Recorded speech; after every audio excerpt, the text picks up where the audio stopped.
Alright, time to start recording now since I thought I was recording the entire time, but never actually pressed the button. So here we go. Time for the monthly oil production levels update, starting with former OPEC member Angola, who left the group because they didn't want to keep playing along with the whole production cuts game.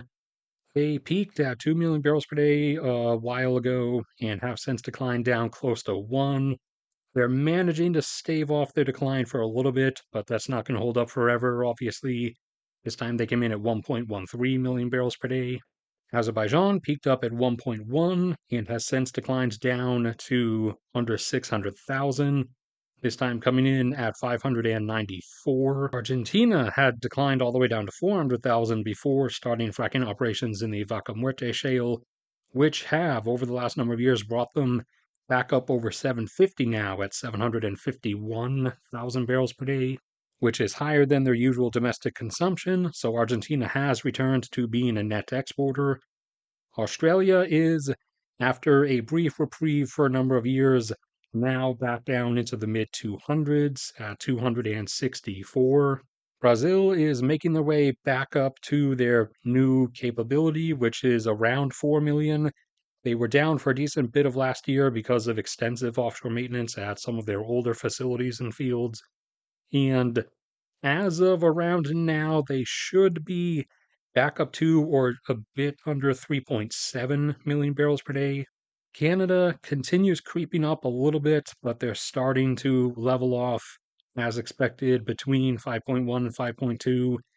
And over the past month, they've gone from 5.12 up to 5.15 million barrels per day. China continuing to hold out in the lower fours as they continue pushing offshore, although the extent of what they have offshore is not as prolific or promising as other places like, say, Guyana or Namibia. But the new fields they found are just enough to keep them from declining for the moment, and this time they came in at 4.2 million barrels per day. Colombia, meanwhile, in the 750s, awaiting their next stair step, decrease, or drop down, this time coming in at 759,000 barrels per day. Ecuador making their way down from their peak of 550, having declined now down to around 470, this time coming in at 474. Egypt having declines down from their peak of around 900 down into now the lower 500s after holding out in the mid or upper 500s for a few years. They're now going to descend probably down towards around 500 or the upper 400s and then hang out there for a while. This time they came in at 526. Ghana, after stopping their decline with a number of enhanced recovery operations, is continuing to hold out at 188 and does have a new offshore field coming online soon that should boost them up to over 250. Guyana is continuing to hold out around 650, and this year another new field comes online offshore there that should boost them up to about 900,000.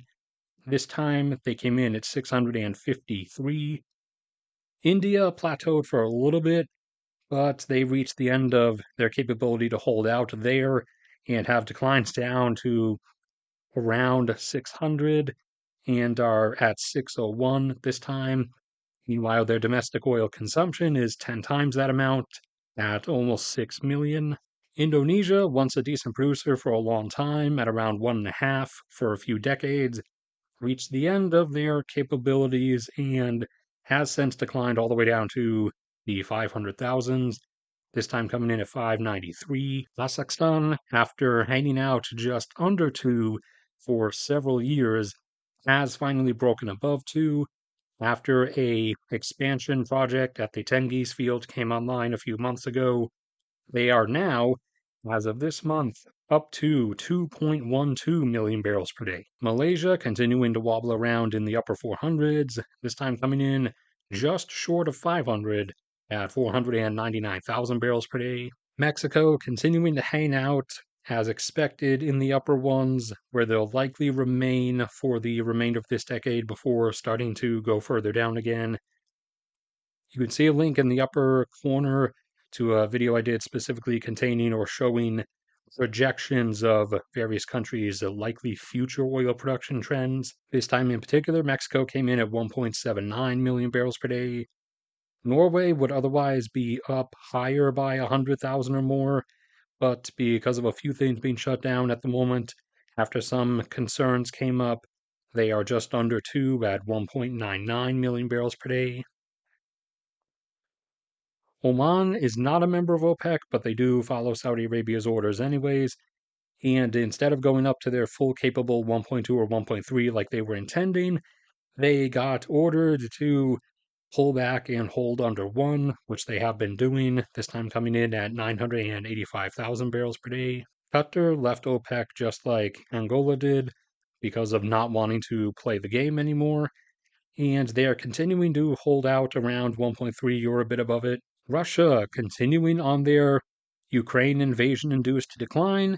They've almost gotten back up to 11 million, but then after invading Ukraine, they first dropped down in a sheer drop to 10 because of customer absence, and then, since then, as the global oil majors who rescued their production post Soviet collapse have left, and the Russian oil industry has been on its own for the last 3 years.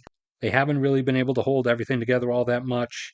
And now the different oil infrastructure drone strikes are starting to stack up as well. So they've gradually been making their way down to now under 9, coming in at less than 8.8 million barrels per day. Thailand will be dropping off the list soon, as the threshold for the list I've set at basically anyone above 150,000 barrels per day, and Thailand maintained a plateau in the mid 200s for a while, but they reached the end of their field's capabilities, and they have since declined down to now the 160s and 150s, this time coming in at 161.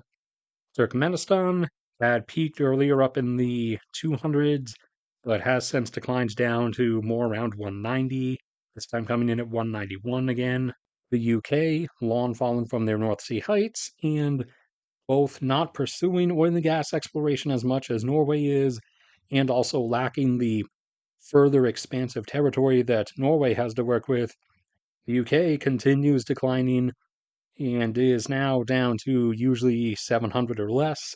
This time coming in decently down from that, even at 590,000 barrels per day. The US continuing to plateau out right within the range I expected it to peak within, and it will go a bit further up into that range over the next few years as a few additional decently sized fields in the Gulf of Mexico, along with stuff back up home in Alaska on the North Slope, does give it some sudden upward spikes. But as of the moment, it continues hanging out around 13.5, around 13.5, where it has been for basically the last 5 months or so now. And Vietnam also likely dropping off the list soon, similar to Thailand.